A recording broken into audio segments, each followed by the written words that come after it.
Salam sehat buat seluruh peserta didik sekalian dimanapun berada.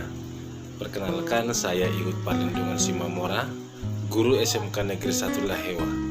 Melalui tayangan video ini, Bapak akan memberikan sedikit materi pelajaran Bahasa Indonesia kelas 10 tentang teks laporan hasil observasi. Semoga video ini bermanfaat bagi peserta didik sekalian yang masih belajar dari rumah. Selamat menyaksikan. Pada kesempatan ini kita akan membahas tentang teks laporan hasil observasi. Kata observasi mungkin kalian sudah sering mendengarnya dalam kehidupan sehari-hari.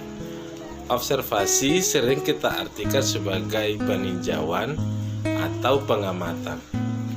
Dari pengertian kata observasi, maka kita dapat menyimpulkan pengertian dari teks laporan hasil observasi, yaitu teks yang berisi penjabaran umum atau melaporkan sesuatu berupa hasil dari pengamatan ataupun observasi. Teks laporan observasi juga disebut sebagai teks klasifikasi karena memuat klasifikasi mengenai jenis-jenis sesuatu berdasarkan kriteria tertentu.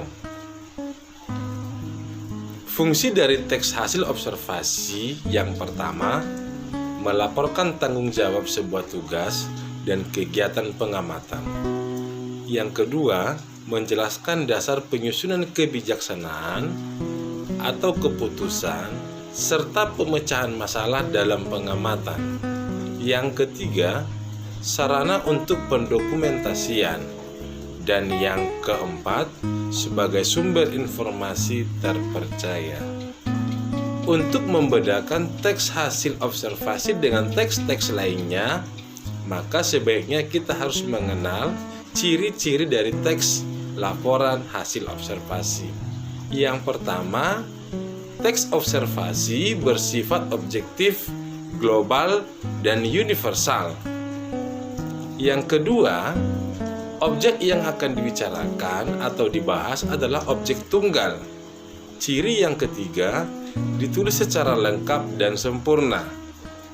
Yang selanjutnya, ditulis berdasarkan fakta sesuai dengan pengamatan yang telah dilakukan.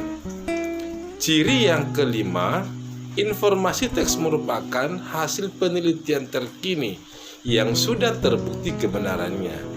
Ciri yang keenam, tidak mengandung prasangka atau dugaan atau pemihakan yang menyimpang atau tidak tepat. Dan ciri yang terakhir, saling berkaitan dan berhubungan berjenjang antara kelas dan subkelas yang terdapat di dalamnya. Teks laporan hasil observasi juga memiliki struktur atau susunan. Yang pertama, pernyataan umum atau sering juga disebut dengan istilah definisi umum. Pernyataan umum berisi pembukaan atau pengantar terkait hal yang akan disampaikan. Bagian yang kedua, deskripsi bagian. Deskripsi per bagian, hal ini berisi tentang penjelasan detail mengenai objek atau bagian yang akan diklasifikasikan. Dan struktur yang ketiga yaitu deskripsi manfaat. Pada deskripsi manfaat, menunjukkan bahwa setiap objek yang diamati memiliki manfaat atau fungsi dalam kehidupan. Demikian pengantar materi hari ini tentang pengertian dan pemahaman dari teks laporan hasil observasi. Pada video selanjutnya, kita akan menjelaskan lebih detail tentang kaidah-kaidah kebahasaan dari teks laporan hasil observasi. Terima kasih. Salam sehat.